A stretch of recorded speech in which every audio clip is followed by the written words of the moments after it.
welcome to Basic Electrical Engineering. In this lecture, we will discuss about the speed and torque equations as well as the characteristics and applications of DC motor. So let's start.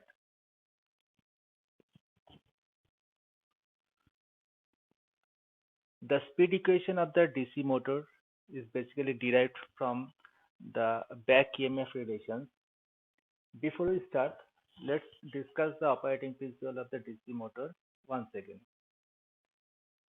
When the armature conductors are placed within a magnetic field and the current is supplied to the armature conductor, then according to the Lorentz formula, the force will be developed on the armature conductor, that is represented by F is equal to BI into L. And because of this force, the torque will be developed, and due to this torque, the rotor will rotate. This is the basic operating principle of the DC motor. Now here, when the rotor rotates, then because of the generating action, the EMF will be induced in the rotor conductor. This is because when the rotor is rotating, the armature conductors will be cut by the flux. Then according to the Faraday law of electromagnetic induction, the EMF will be induced in the armature conductor. But according to the Lenz's law, this induced EMF will oppose its cause, and that is the supply voltage. That's why it is considered as the back EMF, and the back EMF is basically represented by the formula EB is equal to Z phi Pn upon 60A, where Z is the number of conductors in the armature, phi is the flux per pole, P is the number of pole in the stator, N is the speed of the rotor, and A is the number of parallel paths. So here it is given P is the number of pole, phi is the flux per pole, Z is the total number of armature conductor, N is the speed of the armature, and A is the number of parallel path in the armature winding. So now from this formula, we can find the speed N, and it will be equal to 60A into AB upon Z phi P, where EB is the back EMF, and the back EMF can be again represented by V minus IA into RA, because from the voltage equation of the armature we have seen that the back EMF will be equal to supply voltage minus the voltage drop in the armature.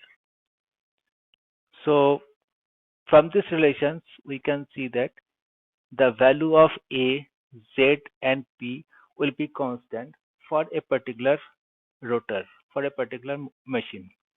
Therefore, we can write N will be proportional to back EMF upon flux only. Now, if there are two conditions, for the first condition, let's say N1 is the speed of the rotor,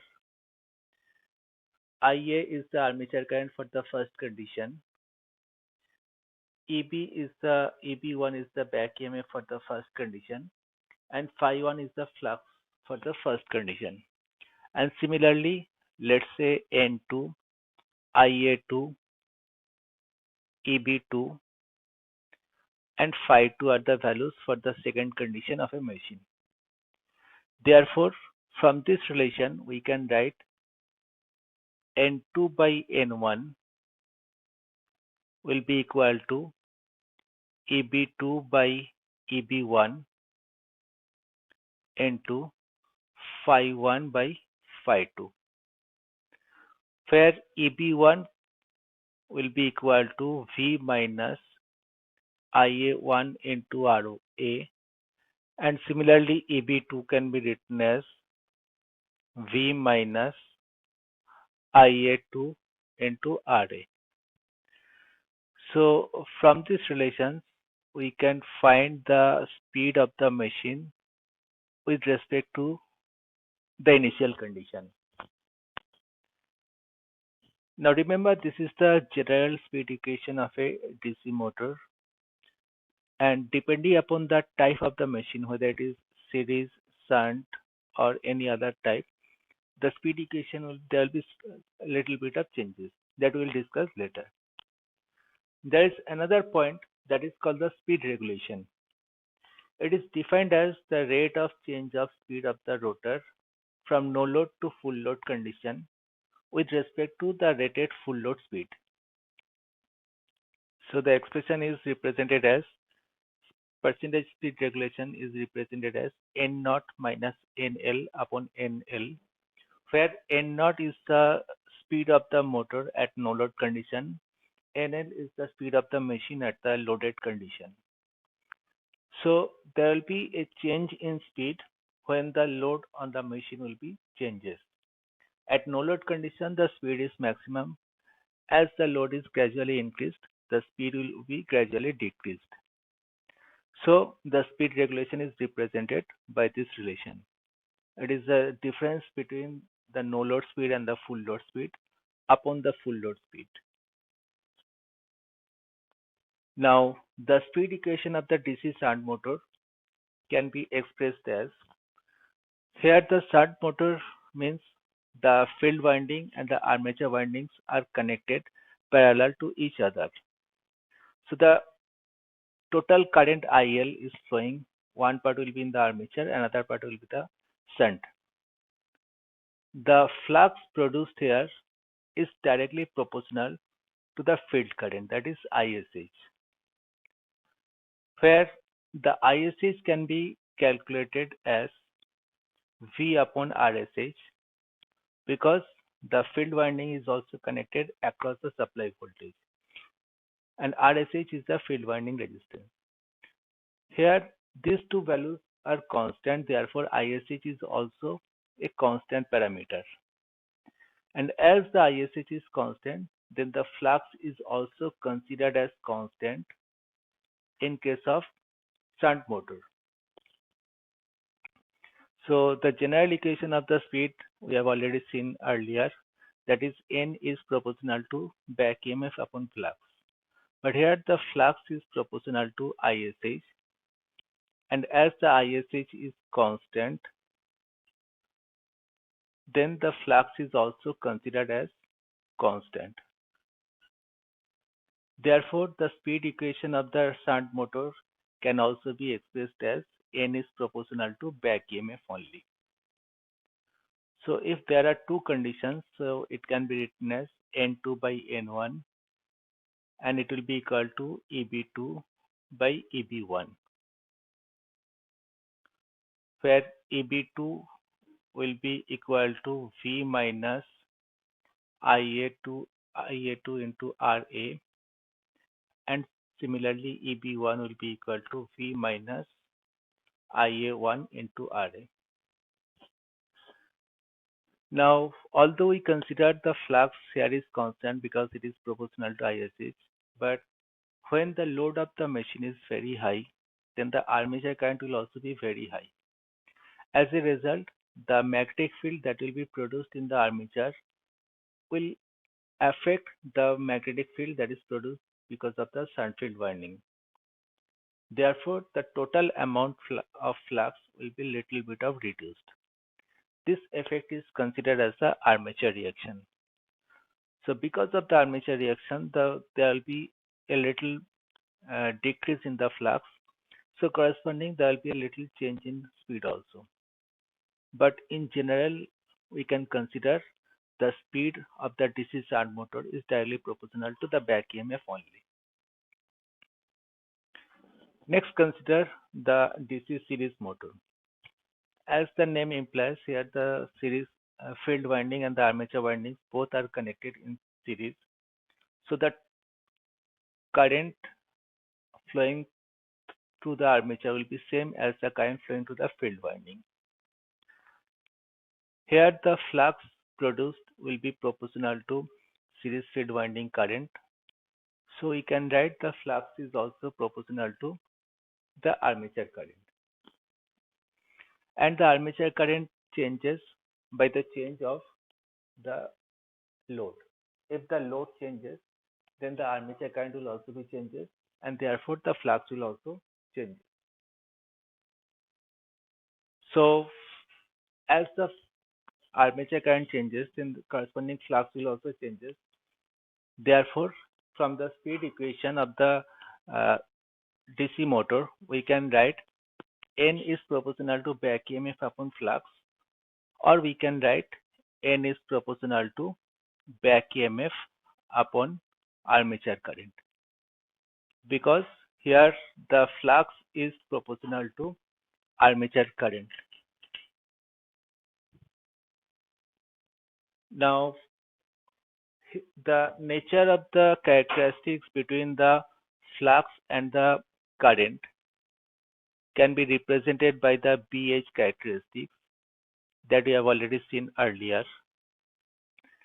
Here we know that up to a particular point, the flux will be increased with the increase of the current. But after this point, that is called the saturation point, the flux will become constant. Therefore, the speed equation can also be represented according to this relation. So N will be proportional to back EMF upon armature current, and this will be up to the saturation point.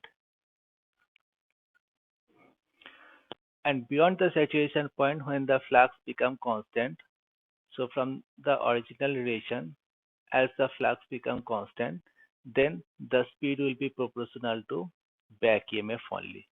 It is after the saturation point. Therefore, in case of series motor, the speed should have two parts. One is before the saturation, yeah, up to the saturation, and the second part is after the saturation point. Next, consider the torque equation of the DC motor. As we have already discussed, when the current is flowing to the armature windings, which is placed within a magnetic field, the force will be developed according to the Lorentz formula, and because of this force, the torque will be produced, which is the product of force into radius of the armature. So when a DC motor is loaded either as a motor or as a generator, the rotor conductors carry some currents. This conductor lies in a stator magnetic field, hence each conductor will experience a force according to the Lorentz formula. The conductor lies near the surface of the rotor at a common radius from its center. Hence, the torque will be produced around the circumference of the rotor, and it will make the rotor to rotate. When the machine operates as a generator at a constant speed, then the torque which is produced, it will be equal and opposite of the torque which is provided by the prime mover, because in case of DC generator, the rotor is to rotate by the help of prime mover, and the torque which will be produced in the rotor, it will try to oppose its cause, that is the rotor, that is the prime mover torque. Therefore, the torque produced in the armature will be opposite of the torque that is produced by the prime mover. And when the machine is operating as a motor, the torque which is produced in the armature, it will be transferred to the shaft of the rotor, and it will drive the mechanical load, because the motor basically operates, which converts the electrical power to the mechanical power, and this mechanical power will get from the shaft in terms of the torque and the rotational speed. The expression of the torque will be same for both the generator as well as the motor, and it states that when the current carrying conductor is placed in the magnetic field, a force will be exerted on it, which is given by F is equal to B into I into L, and corresponding torque developed will be force into radius, that we have already discussed. This torque is produced due to the electromagnetic effect. That's why it is also called as the electromagnetic torque. The torque produced in the armature, remember, it is not totally useful, because some of the torque will be lost because of the frictions and windage, which is also considered as the mechanical losses.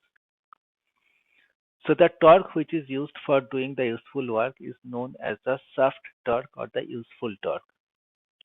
And the shaft torque can be calculated by the relation gross armature torque minus the torque loss due to the friction and windages. The torque first of all will develop in the armature, then the rotor will start to rotate, and because of these rotations there will be some friction and windage losses, that is also considered as the mechanical losses. Because of these mechanical losses, some torque will be lost.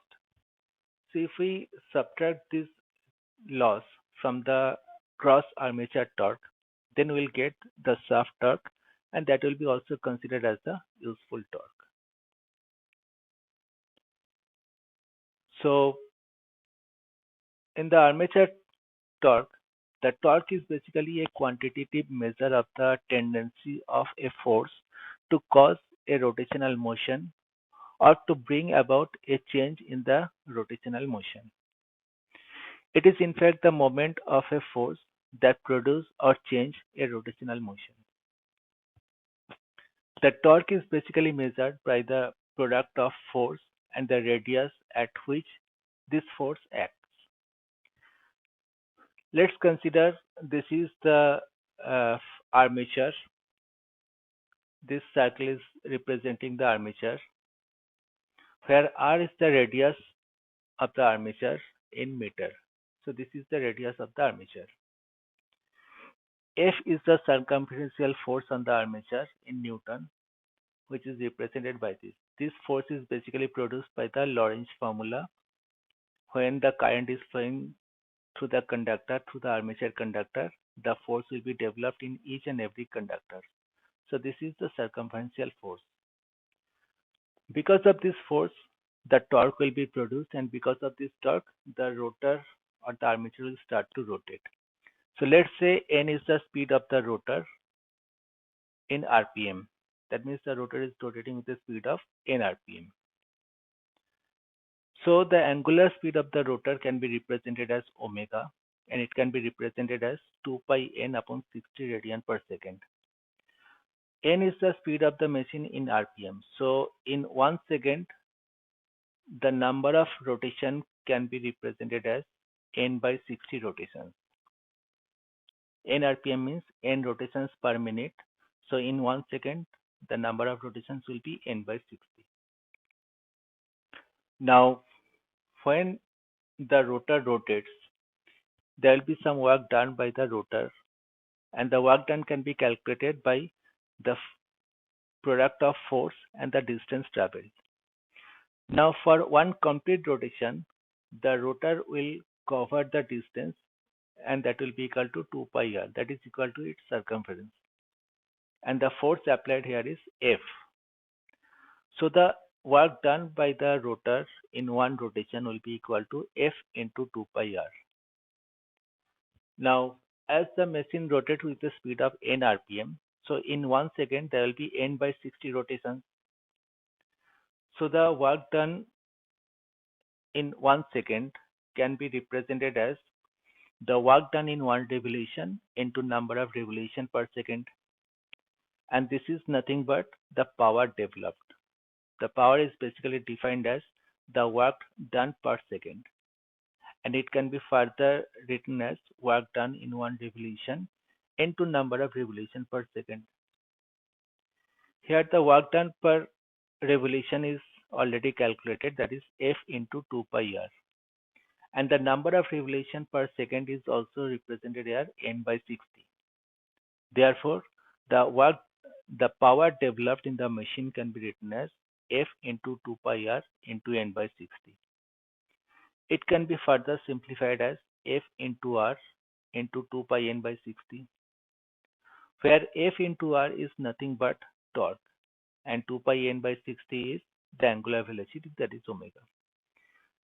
Therefore, the power developed in the armature of the rotor can be represented as TA into omega, where TA is the torque developed in the armature, or we can say the gross torque, and omega is the angular velocity in radian per second. So this is the mechanical power developed in the armature. Now we have already seen that the electrical power which is developed in the armature is represented as the product of back EMF into armature current. And we have already stated that this electrical power is finally converted to the mechanical power. Therefore, we can write torque into omega, that is the mechanical power. It is equal to the electrical power, that is EB into IA. That means this electrical power is basically converted to this mechanical power in case of DC motor. Now it can be simplified as omega can be written as 2 pi n by 60 and EB can be written as Z pi n upon 60A, where n and 60 will be cancelled from both the sides. Therefore, after simplification, the torque, armature torque can be written as 0.159 ZP into IA upon A. Here, all other values are constant except phi and the armature current. Therefore, finally, we can write that torque developed in the armature is proportional to flux into armature current. So that is the torque equation of a DC motor. Now, the output or the shaft torque of the DC motor, as we have already stated that when the rotor rotates, because of the friction, some amount of torque will be lost. Therefore, the output torque or the shaft torque will be the total armature torque minus the torque lost because of the friction. So, as we have already discussed, the torque equation is T into omega, that is equal to EB into IA. So it can be further written as TA into 2 pi n upon 60, that is equal to EB into IA, and armature torque can be written as EB into IA upon 2 pi n by 60. Here EB into IA is the electrical power developed in the armature in watts upon 2 pi n by 60. So the shaft torque will be equal to the armature torque minus the torque loss due to the friction and windages. So it can be written as TSH, that is the shaft torque. It will be equal to armature torque minus the torque loss because of the friction. And it is EB into IA minus friction and windage losses. EB into IA is the electrical power developed in the armature minus friction and windage losses will give us the output of the machine in watts. So the shaft torque can be written as output of the machine in watts upon 2 pi n by 60. And after simplification, the shaft torque can be written as 9.55 into output of the machine in watts upon n, where n is the speed of the rotor in RPM. So by this relation, we can find out the shaft torque.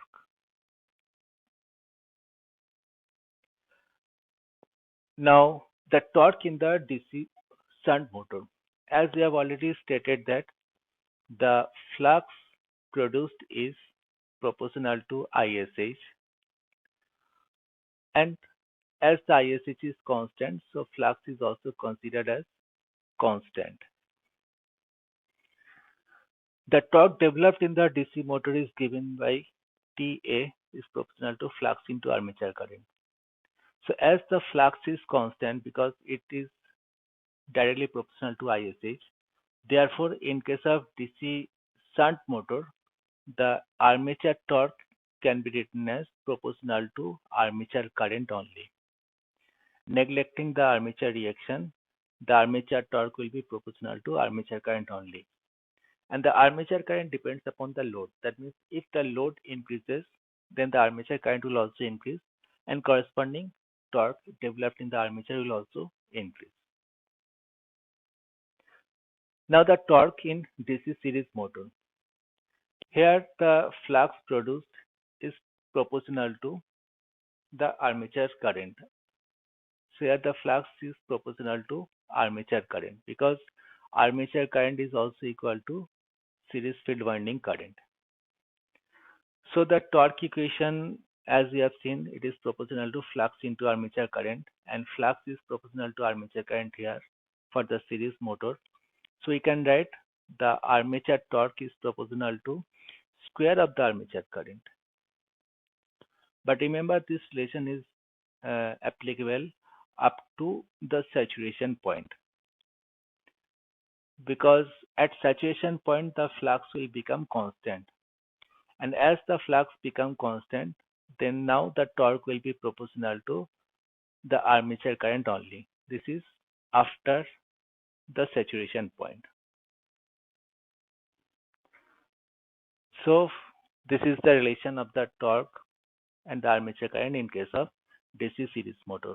Up to saturation it is proportional to square of the armature current, and after saturation it will be proportional to armature current only.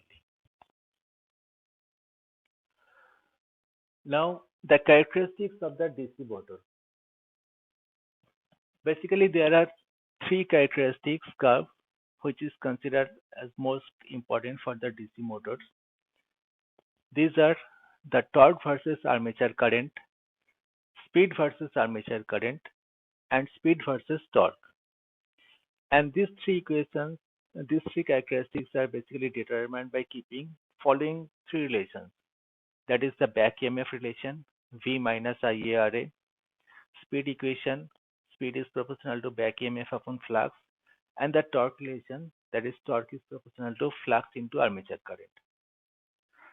So let's discuss the characteristics of the DC shunt motor. And we have already discussed here the flux is proportional to ISH, and it is considered as the constant, almost constant. Neglecting the armature reaction, we can consider the flux is almost constant. Now here, if we draw the characteristics between the armature current and the supply voltage and back EMF, then we can see that the supply voltage will be constant with respect to the armature current. As the load increases, the armature current will also increase, but there will be no change in the supply voltage because it is constant. And the back EMF, which is equal to V minus IaRa, as the load increases, armature current will also increase. So corresponding back EMF will be decreased. So the back EMF can be represented by this line. This gap is considered as the IaRa drop.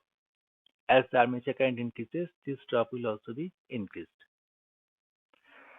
Therefore, as the flux is constant, so the speed of the DC shunt motor, as we already discussed, it is directly proportional to the back EMF. Therefore, the relation of the speed with respect to the armature current can be represented by this line. In general, it is considered as a constant, but because of armature drop, that is IaRa drop, this characteristics is basically the speed characteristics of the DC shunt motor with respect to the armature current. As the load is increased, the armature current will also be increased, so there will be a drop in the speed of the machine. But here the drop of the speed is very little, so DC shunt motor is also considered as a constant speed motor. Next is the torque equation. As we consider the flux is constant, then the torque is directly proportional to the armature current. Therefore, when the armature current is 0, the torque will be 0. As the armature current increases with the load, the torque will also be increased with direct proportion.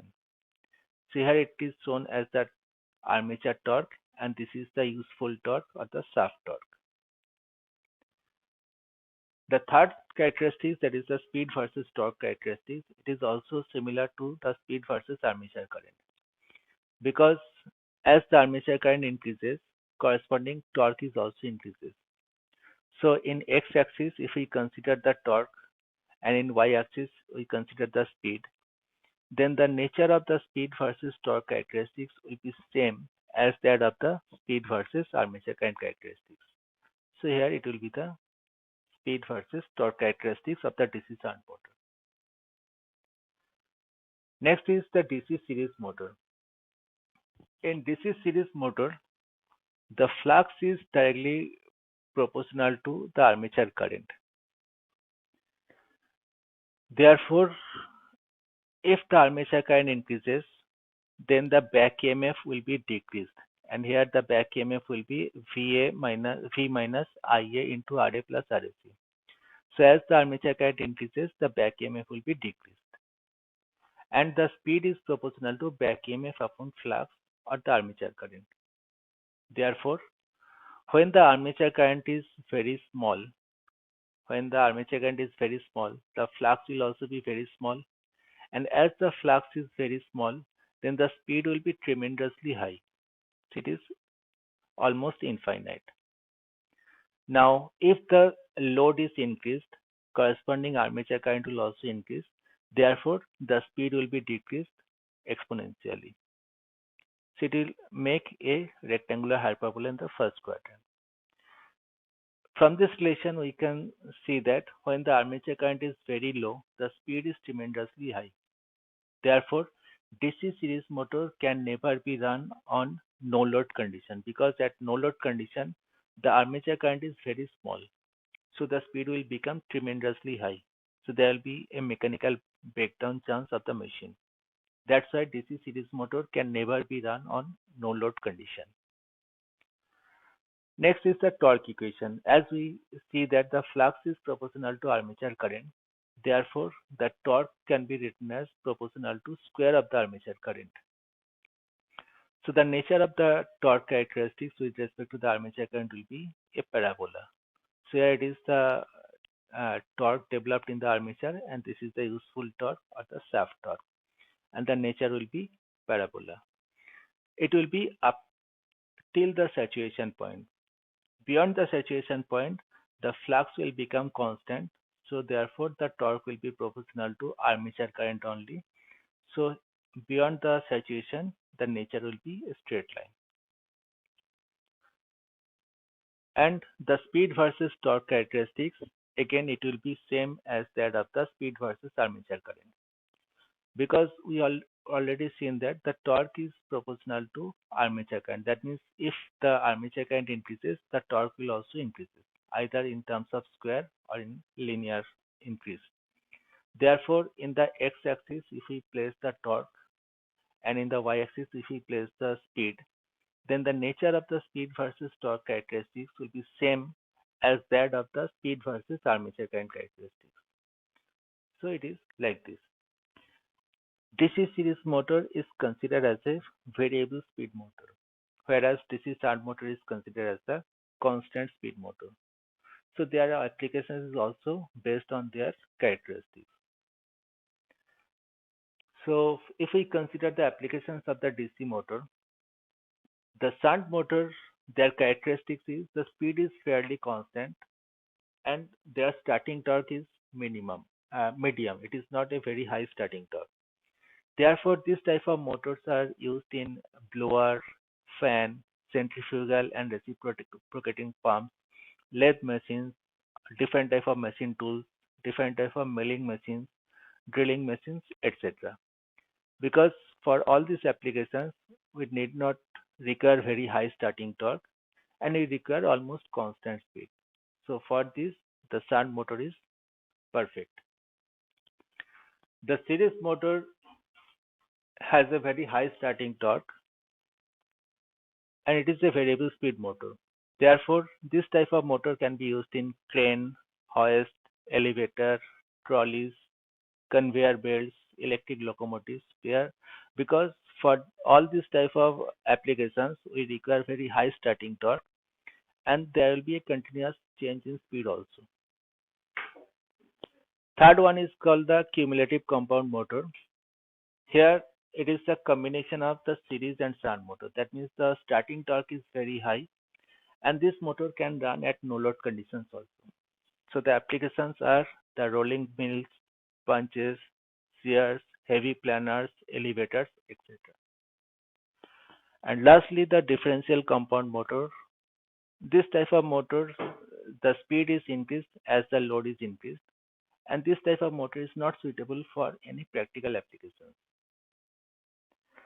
So this is the application of various DC motors depending upon their characteristics and so on. So thank you.